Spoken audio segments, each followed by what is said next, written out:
Welcome back, everybody, to the Renaissance Tourism Podcast. I'm your host, Jonathan Riley. In today's episode, I will be discussing Canada's future. Canada is irretrievably linked to its most powerful southern neighbour, the United States of America, which is irrefutably since the mid-19th century has been the dominant power in North American continent with its military and economic power. To give some perspective, the United States of America has a population of over 339 million people.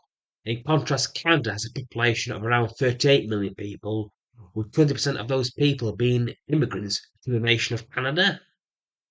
Though according to just Justin Trudeau in 2016, I believe it was, Canada is a post-nation, so that's another matter entirely. According to the geopolitical analyst Peter Zion, it has been 20 years ago that Canada ran out of young people to sustain its population. The solution the Canadians took was to use immigration, otherwise they would have been facing the same crisis in terms of demographics such as Germany is currently facing. Again, to give some perspective to this, the average German is 44.7 years old, which means Germany is facing a permanent demographic decline and destruction of the German ethnic group due to Germans running out of children over 30 years ago.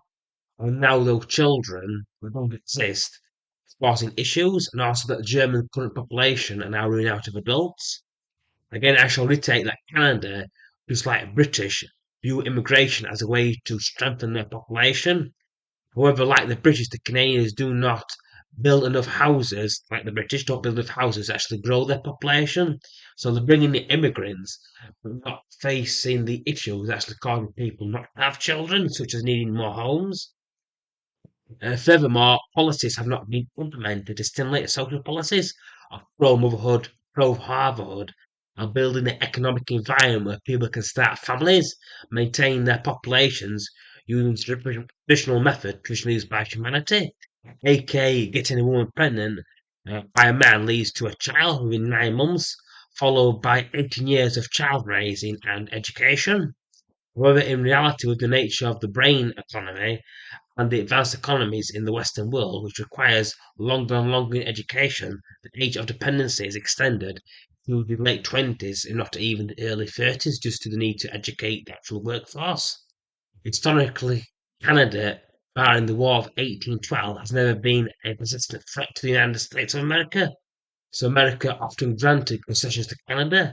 During the Cold War period from 1945 to 1989, the United States needed Canadians to have a military base in North Canada in event of a Russian invasion through the north of Canada, as well as any active missiles to monitor from Russia as well. Russia and Canada are connected by the Arctic Bridge, Arctic Sea Bridge, which is a seasonal route approximately 6,700 kilometers, linking Russia to Canada, specifically the Russian port of Moresk, to the Hudson Bay port of Churchill Montapaba. That's Manitova. With the end of the Cold War, the United States is becoming increasingly disinterested in foreign entanglements, and the Canadians no longer have the necessary leverage over the United States of America, making any partnership incredibly lopsided in negotiations favouring the United States of America. US and Canada's relation will remain healthy, more direct and harsher than ever before. As long as Canada gets its ducks in a row, they'll be just fine in the next chapter of humanity's global story. Again, according to the geopolitical analyst Peter Zion. Hope you all enjoyed today's episode. I wish you all a happy new year and a happy start to 2024. God bless and peace out and good luck.